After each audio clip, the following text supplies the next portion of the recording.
Hello students, I welcome you all in Zero Doubt English class. Thank you very much for clicking on this video. ये जो poetry है my mother eight 66, ये 12th class की poetry है और इसे कमला दास ने लिखा है. Before I go into the detail of this poetry, मैं आप लोगों से एक रिक्वेस्ट करूँगा कि इस वीडियो को अपने ज़्यादा से ज़्यादा दोस्तों के साथ में शेयर करें, सब्सक्राइब करें, लाइक करें, कमेंट करें, ताकि आपको क्या है कि सब्सक्रिप्शन के बाद मैं जितनी भी वीडियोस आपको 12th क्लास की बोर्ड के हिसाब से बनाऊंगा तो उनका डायरेक्ट नोटिफिकेशन आपको मिलेगा और आप स्टडी कर सकते हो उसमें. मुझे पता है आप आईआईटी और इनकी तैयारी कर रहे होंगे, मेडिकल की तैयारी कर रहे होंगे, बहुत सारे बच्चे और किसी की तैयारी कर रहे होंगे. तो इंग्लिश को क्या है कि वो ज़्यादा तवज्जो ना देते हुए बाकी सब्जेक्ट में उनका कॉन्सेंट्रेशन रहता है. बट इंग्लिश आप एग्ज़ाम के पास में पढ़ोगे तब आपको क्या है कि ये वीडियोस काम आएंगे. इसलिए प्लीज़ इनको सब्सक्राइब कीजिए, लाइक कीजिए, कमेंट कीजिए और अपने दोस्तों के पास में ज़रूर भेजिए ताकि वो दोस्त भी क्या है कि इनसे स्टडी कर पाएँ और अच्छे से वो क्या है कि अपने मार्क्स हैं वो ला पाएँ.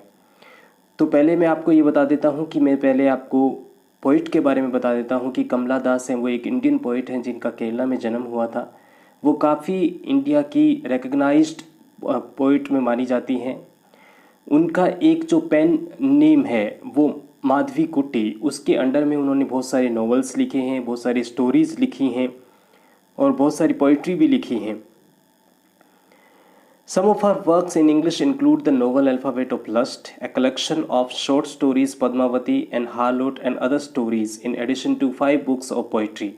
ये उनकी पोइट्री के बारे में या उनके वर्क के बारे में बताया गया है. ये बॉक्स मैं आपसे रिक्वेस्ट करूँगा कि आप ज़रूर गो थ्रू करें क्योंकि आपकी बुक से ही ये बॉक्स मैंने लिया है. और जो उनकी सबसे जो यूनिक चीज़ थी वो ह्यूमन रिलेशनशिप के ऊपर पोइट्री लिखती हैं और उनमें बहुत ज़्यादा डेप्थ में जाती हैं, बहुत ही सेंसिबल और सेंसिटिव टच देती हैं उनको. आज की जो पोइट्री अपने डिस्कस करेंगे माई मदर एट 66, ये एक माँ और बेटी के बीच का रिलेशनशिप है. जो कि बेटी है वो उसकी बढ़ती हुई अपनी माँ की बढ़ती हुई एज की वजह से काफ़ी कंसर्न्ड है और उसको अपनी माँ को खोने का जो डर है, उसके सेपरेशन का जो डर है वो सता रहा है. इसी को क्या है कि कमला दास ने डिस्क्राइब किया है अपनी पोइट्री के थ्रू और ये बहुत ही सुंदर पोइट्री उन्होंने लिखी है. आप इसको पूरे अटेंशन के साथ में पढ़ें, आपको बहुत मज़ा आने वाला है और आप बहुत कुछ एक अच्छा मैसेज भी आप सीखने वाले हो. तो इसका सेंट्रल आइडिया और सेंट्रल थीम मैं पहले आपके साथ में डिस्कस करूँगा, फिर मैं आपको लाइन वाइज स्टैंजा वाइज फिर अपने चलेंगे और मैं आपके साथ में पोएटिक डिवाइसेस भी डिस्कस करूँगा. तो सेंट्रल आइडिया देख लेते हैं इस पोम का क्या है. My mother eight 66 is based on the theme of advancing as. ये कम्प्लीटली जो इसकी थीम है वो बढ़ती हुई उम्र को लेके है and the fear of loss and separation associated with it. ये जो बढ़ती हुई एज है, अपने भी किसी भी चीज़ की जब अपने मम्मी पापा की एज बढ़ती है, अपने दादा दादी की बढ़ती है, तो एक ही चीज़ अपने माइंड को सताती है, वो है उनके खोने का जो डर है, उनके अपने से दूर चले जाने का जो डर है, वो फियर है, वो अपने माइंड में लूमिंग करता रहता है. वो अपनी मतलब हर टाइम अपने उसके बारे में सोचते रहते हैं. She must be feeling guilty of not being able to stay with her mother in old as.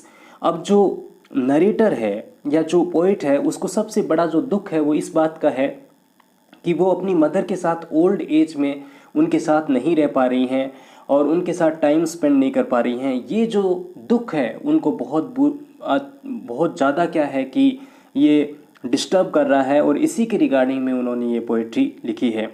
The central idea of the poem is ageing which is the eternal law of nature. जो कि nature है, ageing का बढ़ना अपने नहीं रोक पाएंगे क्योंकि ये एक नेचुरल प्रोसेस है जिसको अपने कभी भी नहीं रोक सकते हैं. बट इस सिचुएशन में, ऐसी सिचुएशंस के अंदर भी अपने कैसे उसको फेस करते हैं, कैसे अपने ऑब्स्टेकल जो लाइफ में आते हैं, कैसे उनसे अपने क्या है कि ओवरकम होते हैं, ये जो चीज़ है वो इस पोइट्री के थ्रू अपने सीख सकते हैं. तो इस पोइट्री को अपने स्टेंजा वाइज है और लाइन वाइज अपनी स्टडी करते हैं. So before you read, ageing is a natural process. Have you ever thought what are elderly parents expect from us. Ageing है वो एक बहुत ही नेचुरल प्रोसेस है. क्या आपने सोचा है कि आपके जो माँ बाप या आपके जो बड़े बुजुर्ग आपके घर पे हैं वो आप लोगों से क्या एक्सपेक्ट करते हैं. ये जो चीज़ है, ये पोइट्री है, ये अपने को क्या है कि इसके थ्रू अपने को बताएगी कि एक ह्यूमन जो रिलेशनशिप होता है वो कितना इम्पोर्टेंट होता है और क्या होता है एक्चुअल में वो. तो यहाँ पे अपने लाइन वाइज स्टार्ट करते हैं। जो पोइट है वो अपनी मम्मा के साथ में है और वो अपनी मम्मा को ड्रॉप करके आ रहे हैं, और वहाँ पे ड्रॉप करने का जो सीन है, उस सीन के अंदर जो वो क्या है कि इमोशनल हो जाते हैं अपनी मम्मा को दूर जाते हुए देखकर। तो उसी दूर जाने वाले सीन को और इसमें मम्मा के पास में बैठ के उनकी जो फेस को उन्होंने देखा, तो उसका जो सारा जो डिस्क्राइब है जो पोइट ने किया है, और बहुत ही सुंदर उन्होंने इस चीज़ को लिखा है। तो लाइन वाइज देखिए कैसे जाते हैं। Driving from my parents home to Kochi last Friday morning I saw my mother beside me. तो पोइट बोलती हैं कि जब मैं मेरे पेरेंट्स के घर से लास्ट फ्राइडे को कोची जा रही थी, तो मैंने मेरी माँ को, जो कि मेरी बगल में बैठी थी, वो क्या है कि जब कार चला रही थी तो उनके बगल में वहाँ पे बैठी थी, ड्राइव करके वो जा रहे थे वो लोग, तो वो देखती है अब उनकी माँ की, इनकी माँ की जो एज है वो 66 है। तो काफ़ी ओल्ड एज में, आपको पता है कि 66 है, वो काफ़ी एज हो चुकी है और वो काफ़ी ओल्ड एज के अंदर जा चुकी हैं। तो पोइट ये मन ही मन सोच रही हैं कि उनकी मदर है that she has gone old, वो कम्प्लीटली ओल्ड हो चुकी हैं। तो उनके फेस की तरफ देख के उनके मन में जो ख्याल आता है वो देखिए क्या है। तो उनकी मदर की तरफ उन्होंने जब देखा तो वो डोज का मतलब ए शॉर्ट एंड लाइट स्लीप।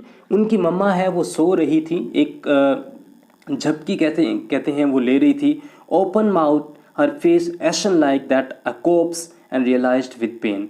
जब पोएट अपनी मम्मा को देखती है तो उन्होंने देखा कि उनकी मम्मा है वो झपकी ले रही हैं, उनकी आंखें बंद हैं, उनका मुंह है जो खुला हुआ है, और उनके फेस जो कभी बहुत ज़्यादा इम्प्रेसिव हुआ करता था, उसके जो फेस पे जो चमक थी वो एशन यानी राख की तरह हो गया, राख की तरह पीला पड़ गया है बिल्कुल एकदम।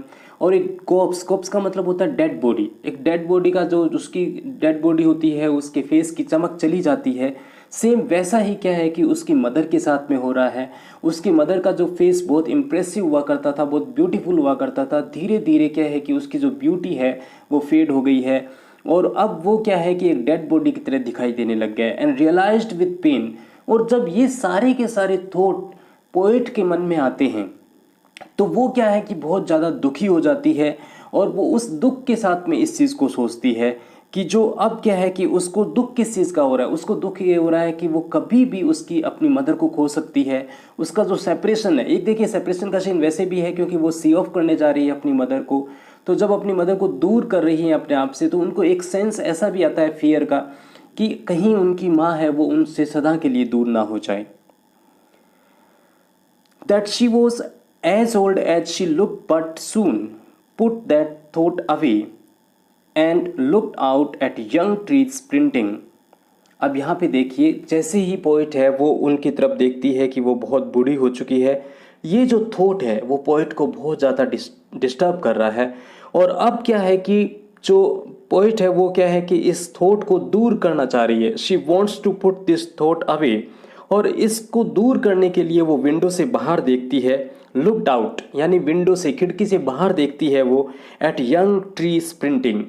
तो कभी आपने देखा होगा कि जब आप रेलगाड़ी या किसी ट्रेन में या किसी गाड़ी में, किसी बस में या कार में जब जाते हो तो आपको ऐसा लगता है कि जो आसपास की जो ट्री है वो भी कार के साथ साथ दौड़ रहे हैं। तो स्प्रिंटिंग का मतलब जैसे कि साथ साथ चल रहे हैं। तो उन्होंने देखा कि ट्रीज थे वो फुल ऑफ वाइटलिटी थे, फुल ऑफ एनर्जी थी उनमें, और वो कार के साथ साथ चल रहे थे। The merry children spilling out of their homes. और जो खुश बच्चे थे वो एक साथ भारी संख्या में बाहर आ रहे थे। अब यहाँ पे देखिए जो कंट्रास्ट है वो क्या है। एक तो ओल्ड एज है जो अपनी मदर की तरफ देखती है, उनकी मदर का जो फेस है वो लाइफलेस फेस दिखता है, उनमें बिल्कुल भी एक्टिव नहीं है वो, उनमें बिल्कुल भी एनर्जी नहीं दिखती है, बिल्कुल डल हो चुकी हैं। और दूसरी तरफ पोइट जो देखती है वो ट्री स्प्रिंटिंग यानी एक भागते हुए पेड़ दिखाई देते हैं, और खूब जो खुश बच्चे हैं वो दौड़ते हुए दिखाई देते हैं। एक तो बच्चों की उम्र है वो बहुत छोटी है, वो फुल ऑफ वाइटलिटी है, फुल ऑफ एनर्जी है, और उनमें क्या है कि बिल्कुल जोश है। बट उसकी मदर को अगर कॉन्ट्रास्ट, एंटीथेसिस इसको बोला जाएगा यहाँ पे, जब एक दूसरे में मतलब कॉन्ट्राडिक्ट सिचुएशन हो और एक दूसरे के अपोजिट सिचुएशन हो तो उसको अपने एंटीथेसिस बोला जाता है। तो इस सिचुएशन के अंदर उनकी मदर है वो बिल्कुल भी कम्प्लीटली लाइफलेस है, उनका फेस बहुत डल है, और दूसरी तरफ जो ट्रीज और बच्चे हैं वो फुल ऑफ एनर्जी हैं, फुल ऑफ लाइफ हैं और फुल ऑफ वाइटलिटी हैं। But after the airport's security check standing a few yards. अब यहाँ पे क्या है कि वो अपनी मदर के साथ जैसे ही एयरपोर्ट पे पहुँचते हैं तो वहाँ पे देखते हैं कि उनकी सिक्योरिटी चेकिंग होती है। वहाँ पे एयरपोर्ट के अंदर जाने से पहले ऐसा चेक किया जाता है। और पोइट है वो कुछ यार्ड की दूरी पे वहाँ पे खड़ी हुई है। I looked again at her, मैंने मेरी मम्मा की तरफ वापस से देखा। Wan pale as a late winter's moon. अब क्या है कि वो बिल्कुल, वेन का मतलब क्या होता है, बिल्कुल वीक हो जाना। अब उसकी मम्मा है वो बिल्कुल वीक हो चुकी हैं। पेल यानी उनके जो चेहरे पे चमक थी वो सारी की सारी खो गई हैं। और उनके चेहरे की चमक है, अगेन पोइट ने क्या है कि यहाँ पे सिमिली जो पोएटिक डिवाइस है उसको यूज़ किया है। और जो लेट विंटर्स मून, विंटर का जो मून होता है उसकी जो ब्राइटनेस होती है, उसकी जो लाइट होती है वो ओवरशैडोड हो जाती है। और वो ओवरशैडो कौन करता है, वो फॉग और मिस्ट कर लेती है। वैसे ही उसकी मदर का जो फेस है उस पे एज है वो उसने ओवरशैडो कर दिया है, क्योंकि उसकी मदर का फेस भी बहुत ब्राइट हुआ करता था, बहुत ही इम्प्रेसिव हुआ करता था। But over the period of time जैसे जैसे वो एजिंग उनको ऊपर आने लगी है, तब वो क्या है कि उनके फेस की जो चमक है वो धीरे धीरे उस लेट विंटर मून की तरह चली गई है।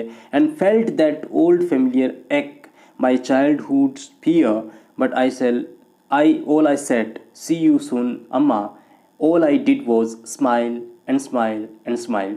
यहाँ पे पॉइंट देखिए क्या है कि अब क्या है कि वो ओवरकम करना चाह रही हैं जितने भी अपने क्या है कि सोरोज़ हैं, जितनी भी डिफ़िकल्टीज़ हैं, जितनी भी ऑब्स्टेकल्स हैं, उनको पता है, उनको फियर है कि वो अपनी मम्मा को कभी भी खो सकते हैं। उनका चाइल्डहुड का फियर है। और ये एक यानी एक मतलब उनको पेन है इस चीज़ का कि उनसे मम्मा का सेपरेशन हो रहा है, मम्मा उनसे दूर जा रही है। बट उसके बावजूद भी वो क्या है कि अपनी मम्मा को पॉजिटिव नोट पे यहाँ पे क्या है कि इस पोइट्री को ख़त्म करना चाह रही हैं।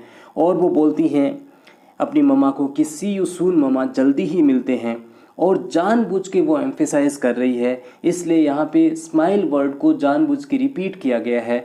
यानी डेलिब्रेटली क्या है कि जो पोइट है वो पूरे एफर्ट्स कर रहा है स्माइल करने का, हालांकि वो बिल्कुल भी खुश नहीं है अपनी मम्मा को दूर जाते हुए देख के।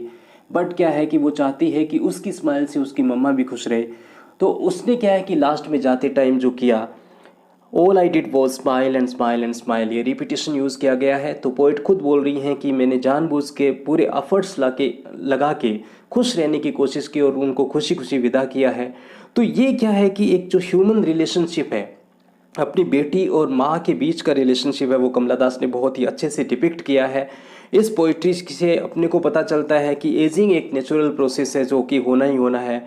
बट उन्होंने जिस तरीके से उस सीन को बताया है उसमें क्या है कि एक ऐसा पेन है, ऐसा फियर है जो हर कोई अपनी लाइफ के अंदर एक्सपीरियंस करेगा। तो ये पोइट्री कंप्लीट हो गई है। अब मैं आपके साथ में पोइट्रिक डिवाइसेस है इस पोइट्री की डिस्कस कर लेता हूँ। इसमें सिमिली यूज़ की गई है। सिमिली एक ऐसी पोइट्रिक डिवाइस होती है जिसके अंदर एज, सच एज, दैट ऐसे वर्ड्स यूज़ किए जाते हैं और कंपेयर किया जाता है किसी चीज़ के साथ में, that is called indirect comparison. और इस पोइट्रिक डिवाइस को अपने सिमिली पोइट्रिक डिवाइस बोलते हैं। तो यहाँ पे हर face ation like that of cops, like यहाँ पे वर्ड यूज़ किया गया है। When pale as a late winter's moon, यहाँ पे भी देखिए यहाँ पे विंटर मून के साथ में एज लगा के कंपेयर किया है। दूसरी पोइट्रिक डिवाइस मेटाफर, ये भी कंपैरिजन के लिए यूज़ की जाती है। The merry children spilling out of their homes. Personification, जब किसी नॉन लिविंग थिंग को लिविंग थिंग की तरह ट्रीट करते हैं। तो मैंने कहा था ट्रीज हैं वो दौड़ रहे थे, हालांकि ट्री हैं वो कभी दौड़ते नहीं हैं। यंग ट्रीज प्रिंटिंग यहाँ पे पर्सोनिफाई किया गया है उनको। रिपीटेशन मैंने बताया यहाँ पे, आई डिड ऑल वो smile and smile and smile. Enjambment एक पोएटिक डिवाइस होती है जिसके अंदर अपने क्या कि दो या दो से ज़्यादा लाइनों के बीच में कोई भी फुल स्टॉप या कोई भी पंक्चुएशन मार्क नहीं लगाते हैं। और पूरी जो पोइट्री है यहाँ पे क्या है कि without any full stop single sentence में लिखी गई है, इसलिए यहाँ पे इंजेममेंट पोएटिक डिवाइस भी यूज़ की गई है। तो आप लोगों को ये पोइट्री ज़रूर पसंद आई होगी। मैं आपसे रिक्वेस्ट करूँगा कि अपने दोस्तों के बीच में ज़्यादा से ज़्यादा इसको शेयर करें, मेरे चैनल को सब्सक्राइब करें, क्योंकि आपका सब्सक्रिप्शन होगा वो मेरे लिए बहुत मोटिवेशन लेके आएगा। लाइक करें और मैं आपके लिए यूं ही प्रोज एंड पोइट्रीज़ हैं वो सारी प्रोवाइड करवाता रहूँगा। Thank you very much, have a great day.